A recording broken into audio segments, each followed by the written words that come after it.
Graça e paz.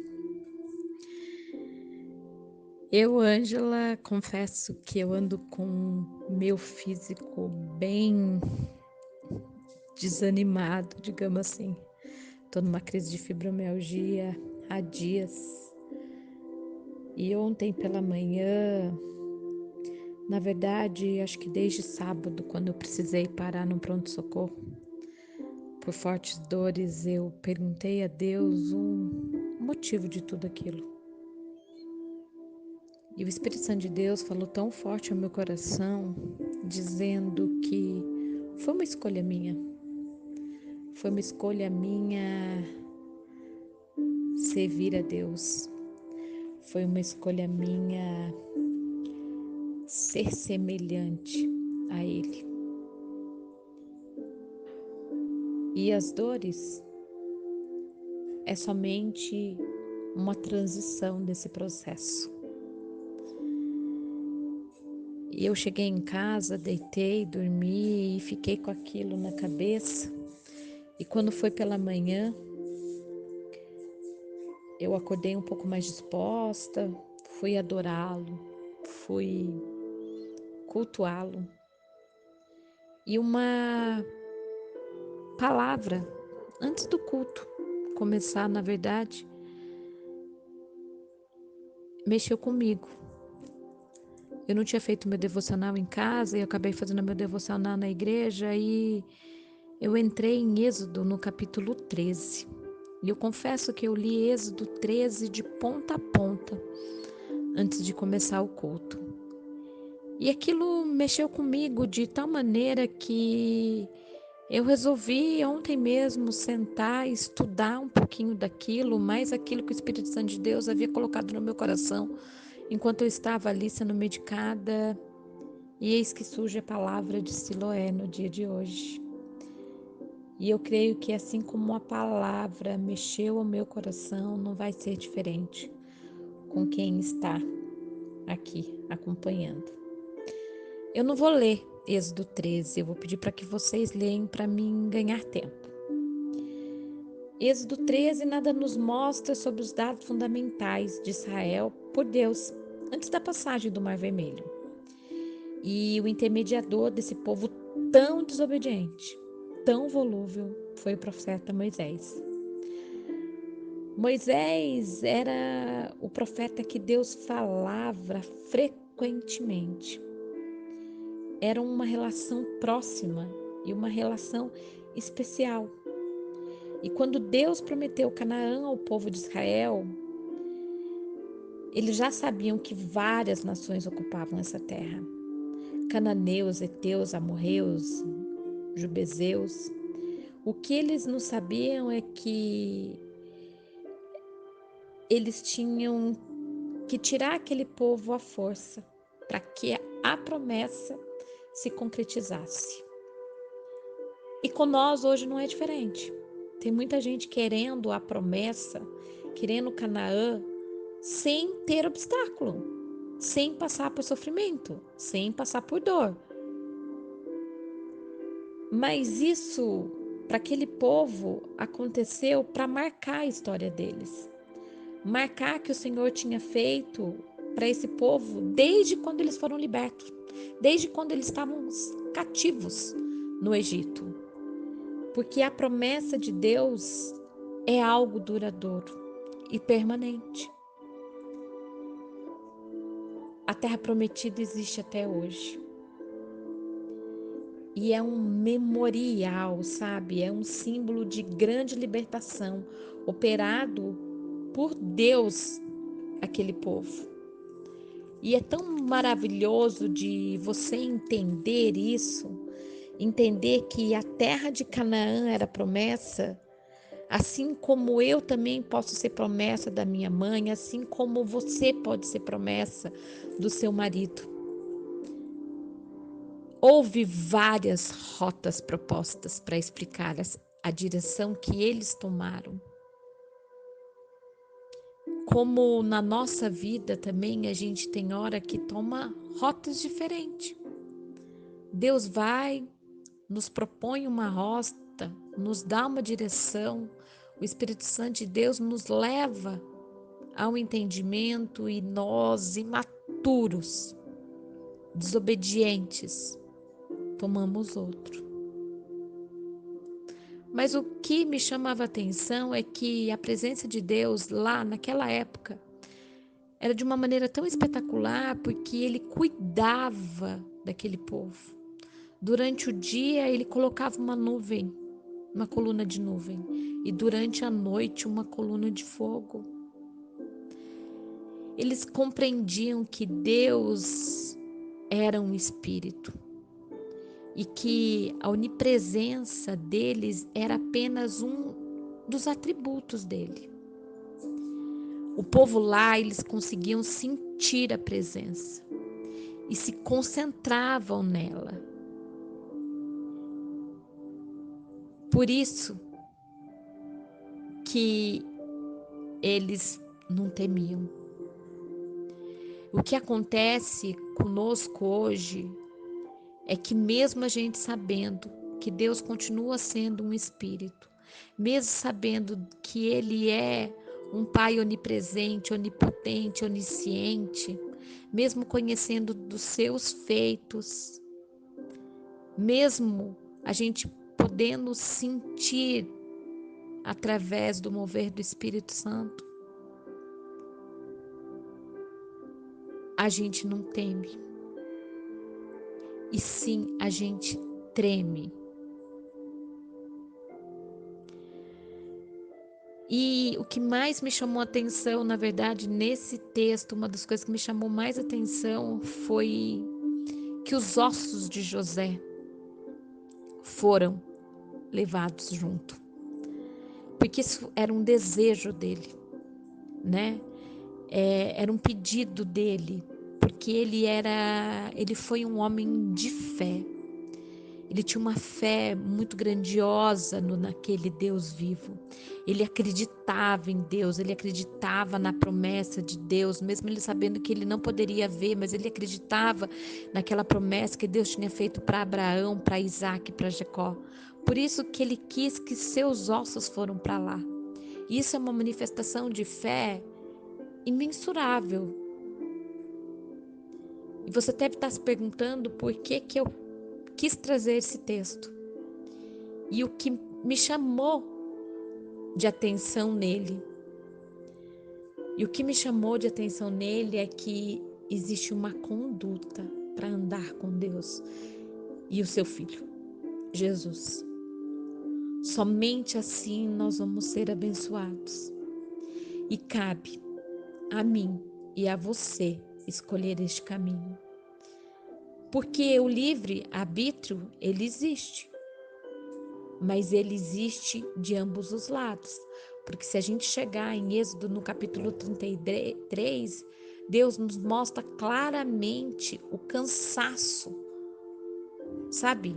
Deus me mostra desanimado desse povo que ele tinha tanto cuidado, tanto dolo, que derramava do teu maná, que colocava coluna de nuvem, coluna de fogo, e aquele povo ainda desobedecia.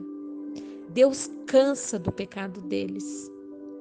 E fala para Moisés assim, ó, sobe com esse povo, porque eu não vou. Eu vou enviar um anjo, mas eu não vou. E por causa da misericórdia dele e da palavra dele que não volta atrás e que nunca voltou e que nunca voltará, ele permitiu que o povo não perecesse e deixou continuar essa jornada até que eles alcançassem a terra prometida. E o que eu quero dizer para vocês é que a gente peca e Deus também cansa, mas a graça e a misericórdia dele é para nós todos os dias. Mas o que eu quero dizer é que aquele povo é um povo abençoado. E nós também somos. Mas para a gente ser abençoado, a gente precisa primeiro entender que a gente precisa morrer para viver. E isso não é uma frase nunca ouvida. Quem nunca ouviu que precisamos morrer para viver? Existe música, existe pregações sobre isso. E morrer para viver nada mais é que nós deixar as nossas vontades morrer, os nossos vícios morrer, a velha roupagem, o velho eu, a velha bagagem. Em João 3 diz isso. Morrer não é só aceitar o batismo, não é só aceitar a salvação, mas morrer todos os dias por alguém ou por algo para concluir esse processo de santificação. Eu vejo muita gente ainda no processo de salvação. Ei, queridos, você já é salvo. Jesus já fez isso por mim e por você lá na cruz.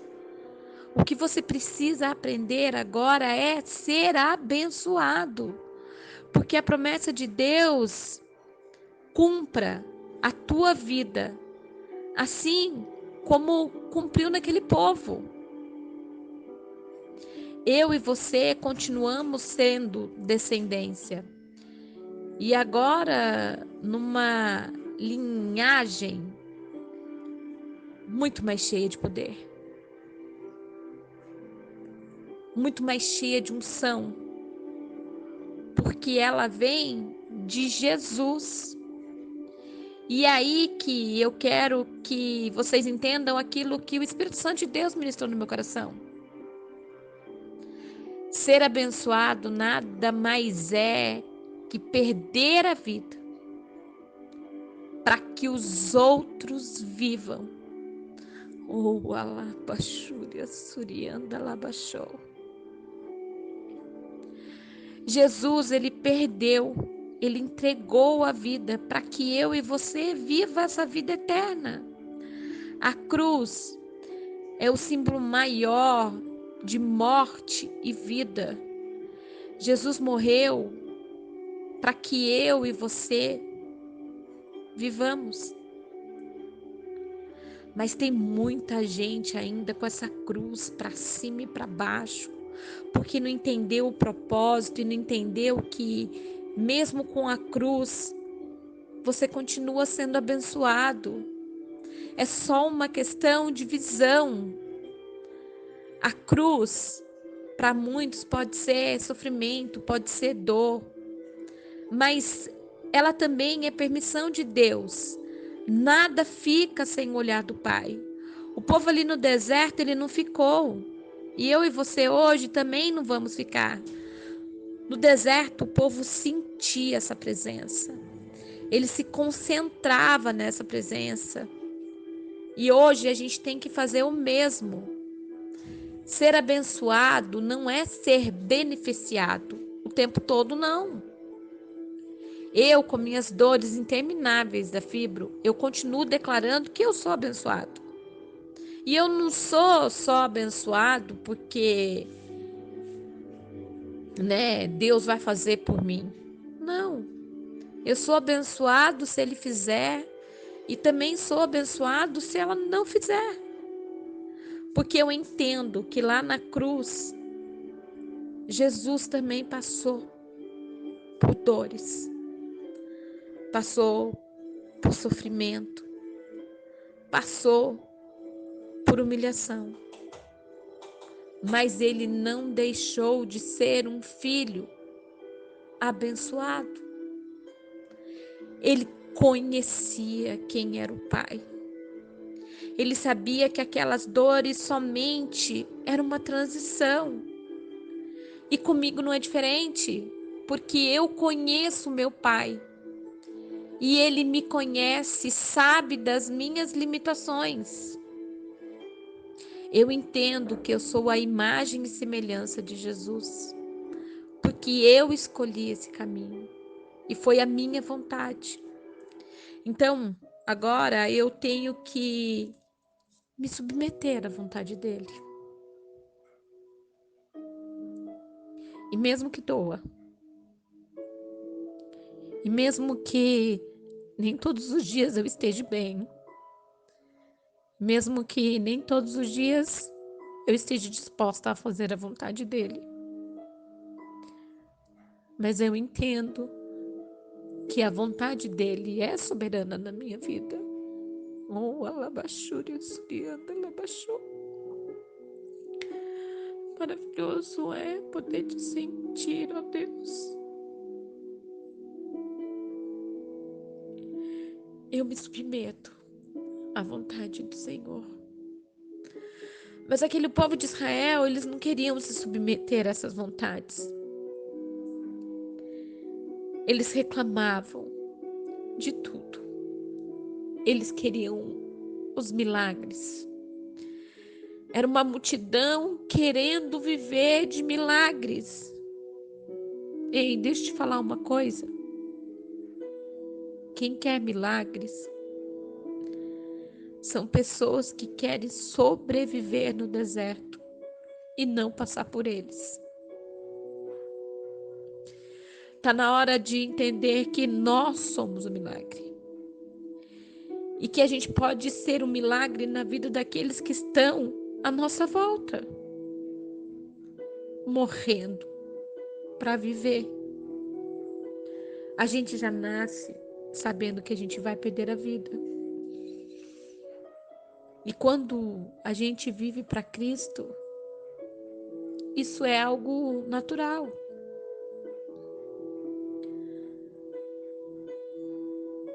Tem muita gente querendo morrer para ser igual a Cristo. Mas sabe igual como? Igual na hora do poder, não na dor, não no sofrimento. Igual para ser profeta, igual para profetizar, igual para fazer milagres. Só que eu ainda fico com a palavra de Filipenses 4, que diz: não andais ansioso por coisa alguma, mas em tudo, pela oração e súplicas e com ação de graças, apresente seus pedidos a Deus. Você tem orado? Você tem suplicado? E ação de graça? Você tem? Ação de graça nada mais é que fazer pelo outro sem ganhar nada em troca. É olhar para o outro e servir. Eu lembro de algo que eu escutei que disse que uma pessoa passou por um pedágio e ela sentiu no coração de pagar para o carro de trás. E ela foi e pediu que o cobrador do pedágio já deixasse pago para o carro de trás. E que quando aquela pessoa passasse por aquele pedágio, ele simplesmente falasse assim: Jesus te ama. E quando a pessoa falou aquilo, quando a pessoa fez esse ato de servir o outro sem ganhar nada em troca, porque ele não ia ganhar nada em troca, porque ele ia continuar a viagem, a catraca ia abrir, ele ia sair, e foi liberado para ele um hormônio super potente, super poderoso, que chama ocitocina. E a ocitocina nada mais é que uma descarga de adrenalina muito grande, mas uma descarga de adrenalina de amor, que não só aquela pessoa que faz sente, mas aquela que recebe também sente, e aquela que é a ponte também recebe. Então, olha que grandioso. E quando aquele outro cara passa por aquele pedágio e ele vai dar o dinheiro, né, pro cobrador, o cobrador diz: já tá pago, Jesus te ama, e ele não consegue compreender aquilo, e ele toma aquilo para si com tamanha alegria e começa a fazer pelo outro. E daí você olha a tamanha proporção que é isso. E conosco não é diferente. A gente tem que ter o olhar de servir, sabe? Tem muita gente com ansiedade. E a ansiedade é você viver o foco para si. E esquece que o foco não é você, e sim é Ele e para Ele. O poder não está em você, e sim nele, em Deus, que é o dono do poder. Nós somos apenas imagem e semelhança. Nós não somos iguais. Ser semelhante não é ser igual. Oh, alabaxúria, surianda, alabaxou. Tem gente que acha, porque é filho de Deus, se acha o próprio Deus. Ei, o rei é ele, a glória é dele, o reino é dele. Nós apenas temos que nos submeter a essa vontade e confiar. O povo errou, o povo pecou, mas confiou e chegou à terra prometida porque entendeu a sua submissão. É quando a gente confia que a gente vai estar no centro da vontade dele.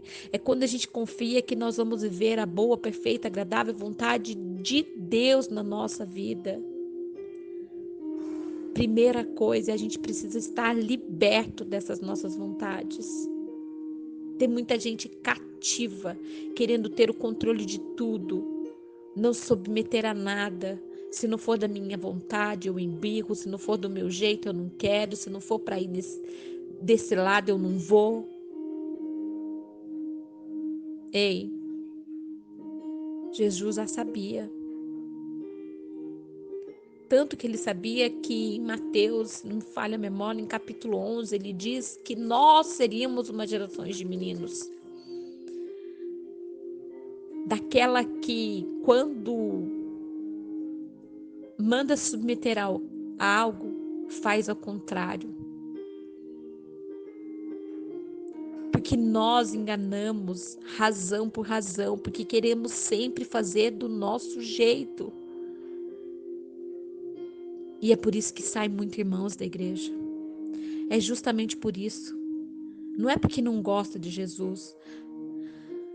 Não é porque não tem fé. É porque não quer se submeter a essa vontade. O problema não é a fé, o problema é o poder. É ter a certeza que não vai ter mais o controle, não vai ser mais a rainha, o rei. O problema não é Jesus, o problema é submeter à vontade do outro. É mexer com o seu trono, sabe? De rei, de rainha. É entender que você não é Deus, você é o instrumento dele. Do jeito que ele quer, na hora que ele quer e como ele quer. Você não é Deus. Você não sabe nem o que vai acontecer amanhã. Você não sabe quais são os projetos de 2021. Você pode até rascunhar, mas quem executa é Ele. E quando você resolve andar com Cristo, é porque você entendeu que Ele entregou tudo para você. É que você sabe que Ele tem poder para sarar, para curar, para exortar, para libertar.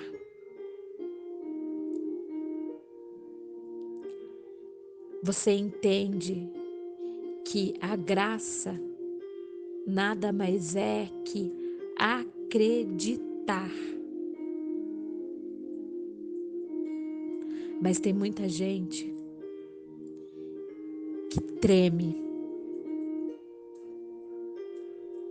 E é por isso que fica em cima do muro. Eles até aceitam que Deus é o dono da vida deles, mas não se entregam, não confiam. E sabe por quê? Porque ele sabe que aquele que entregou tudo para mim, que entregou tudo para ele, pode pedir qualquer sacrifício, a qualquer hora e de qualquer maneira e de qualquer situação. E aí eu me lembro de Abraão, quando Deus pediu seu único filho Isaque. E daí isso me recorda que lá Abraão, ele já tinha entendido o que é ser abençoado e não beneficiado. Lá ele entendeu o que é ser servo e não multidão. Lá ele entendeu que quem dá pode tirar. Ele entendeu que ele tinha o direito sobre tudo na vida dele. E sabia que ele iria prover o cordeiro. Oh, alabaxúria, surianda, alabaxou.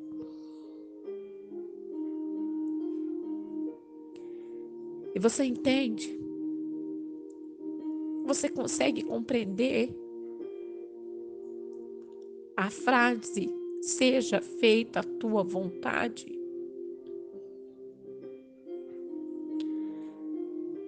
Essa frase tem poder.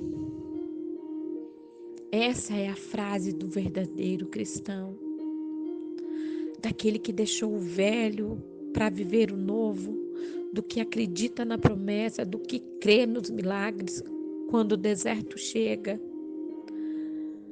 do que morre para viver para o outro. Entendeu que tudo que ele tem é porque Deus, o Pai, desejou. E é por isso que ele é abençoado. É por isso que ele morre todos os dias. É por isso que ele é grato a todas as horas. É por isso que ele é o sal dessa terra. Um beijo grande no coração de vocês.